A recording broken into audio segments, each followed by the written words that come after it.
Now, on the 7th February 2018, the police and military deployed to Fuase in the Echema Kwawoma district of the Ashanti region, allegedly killed 4 people. Today, the families have resolved not to bury their loved ones until government investigates who killed them. Meanwhile, another victim, Stephen Insia, who is paralyzed because he was also shot in the spine, is yearning to die. Jojo Kobina brings you except from JoyNews' Hotline documentary titled As If We Weren't Human, which shows fully later this evening.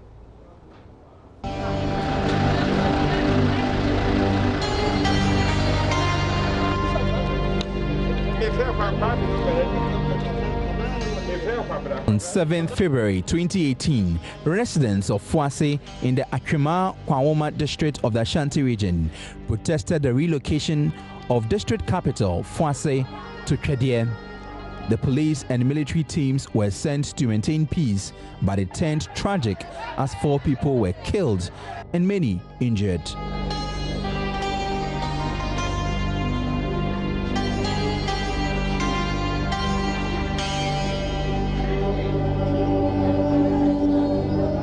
Stephen Insia narrates that on that day, he went to run an errand for his church when he was shot. So when I was going, there was a crowd making something like they were making noise. And when I got there, I stood there and called my friend, and he said he's around that area. And I said, okay, I'm also here, so you should come and let us settle everything that. You should come and let us settle what he told me. And the police guys came, and the moment they landed, they just make shooting. So I was panicked. I couldn't go back, and I couldn't go forward. So I decided to find a place to hide. What I just seen is I was at the hospital and was paralyzed, and I couldn't do anything. So that is what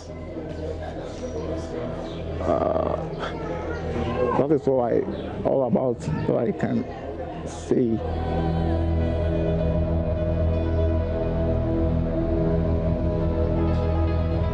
Bedridden, he has lost the desire of living again.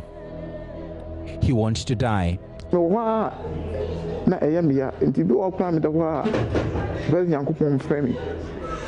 Because aside the men to me and as you so no pain I mean no think the woo and kay mommy.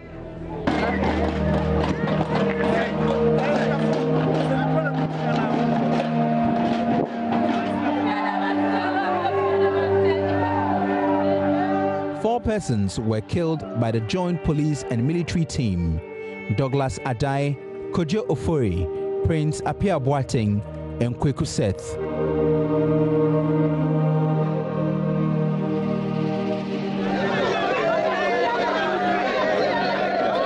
Their families are buried in deep sorrow and have vowed never to bury them until they find out the truth behind these killings. So, I was abandoning him, abandoning him, now, Abano, Omo catch him some moments here. Say, intimacy, if you say, I'm Mammerano, and I'm Ranso, Ewoho. It is so be say what dear. I saw Nino a casa, a man who said, was a what dear, answer.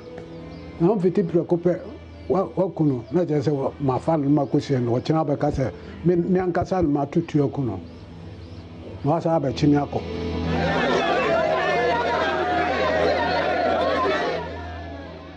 Georgia Kobina joins me with more. This documentary fully airs later this evening. Jojo, as if we weren't human. Yes. These are things that happen, and sometimes we're too quick to forget.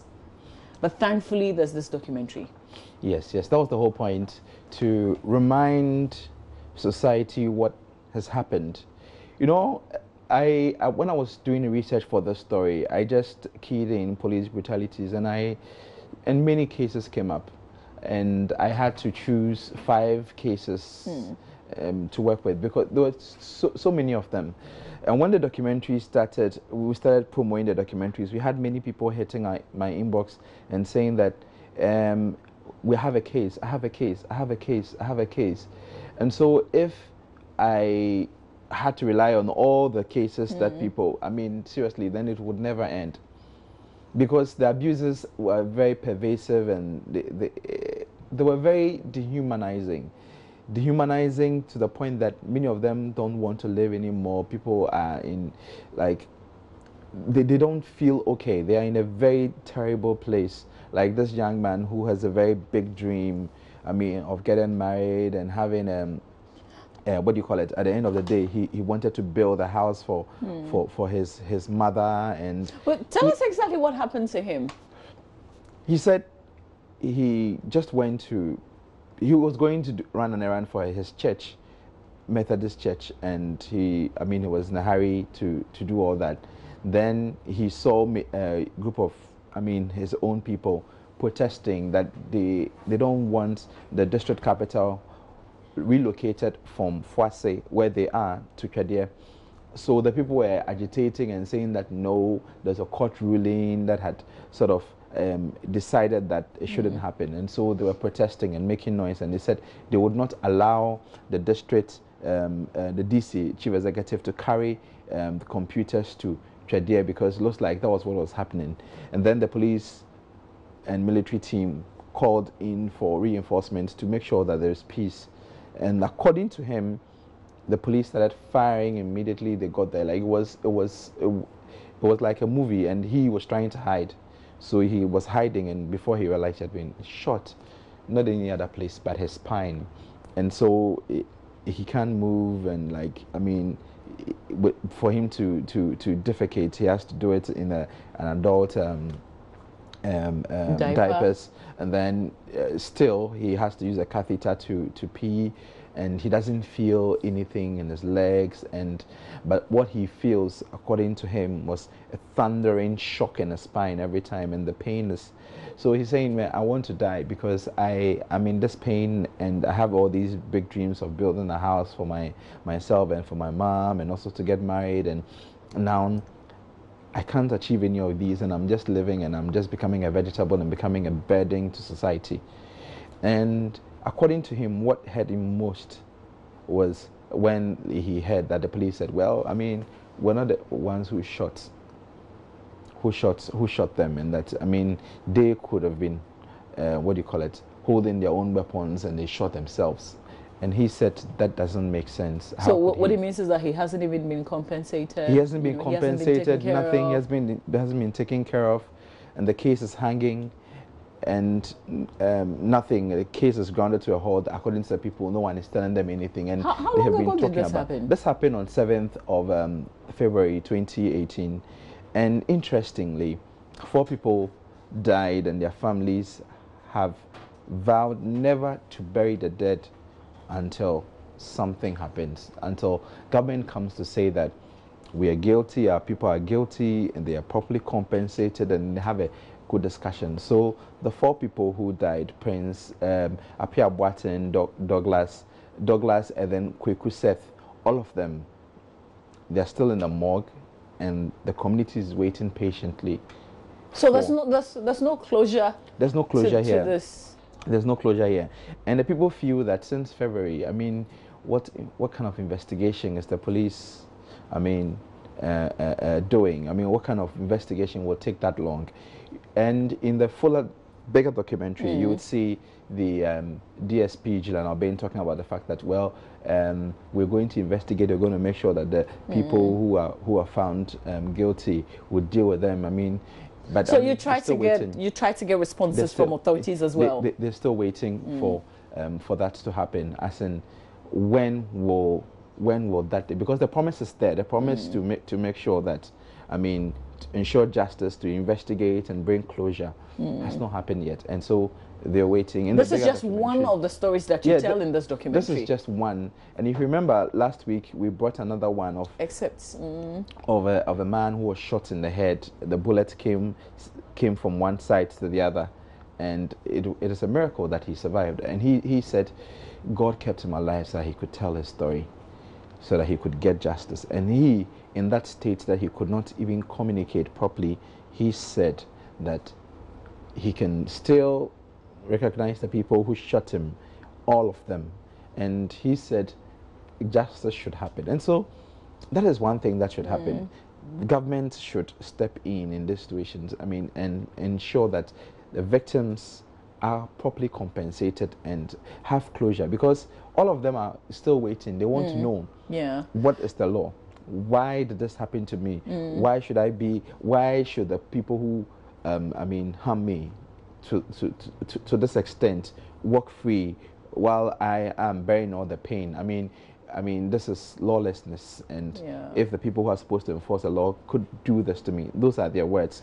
So this documentary fully airs what time? Is it in today, 2 parts? Yeah, it's in 2 parts. It airs today at 8:30 p.m. and it does not just follow up on cold cases of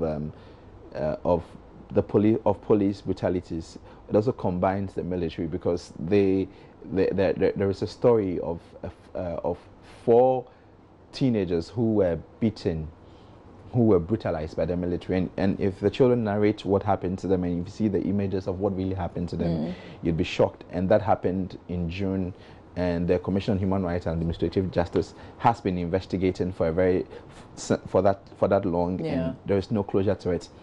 And so we're reminding the authorities involved and then in charge to make sure that they bring closure, they investigate, they make sure that there is closure. All right. For the victims. Jojo, we will watch the full documentary, and then we'll have many conversations afterwards, because this is a reminder. So we don't want authority, just in case they've forgotten that this happened.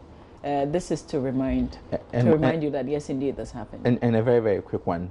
This documentary, at the end of it all, we are calling for an independent police complaints unit, because the people feel that when the police investigating themselves, they cannot be the referee in their own match. And so they need an independent complaints unit. And I mean, it makes sense, so that at least for the police themselves, to take away that responsibility from them, and also so that people will also, when they have concerns, they can channel it to the complaints unit. Absolutely. Then everyone is happy. Okay, we've seen that happen in Kumasi recently with the 21 police officers who shot dead some 7 persons, with that investigative team coming out to say that they were not robbers after all. So a similar thing could happen in this case. Jojo, thank you very much. We'll wait to see the full documentary. Stay with us. Kadi comes up next with some show business. Definitely, Afrima is featuring.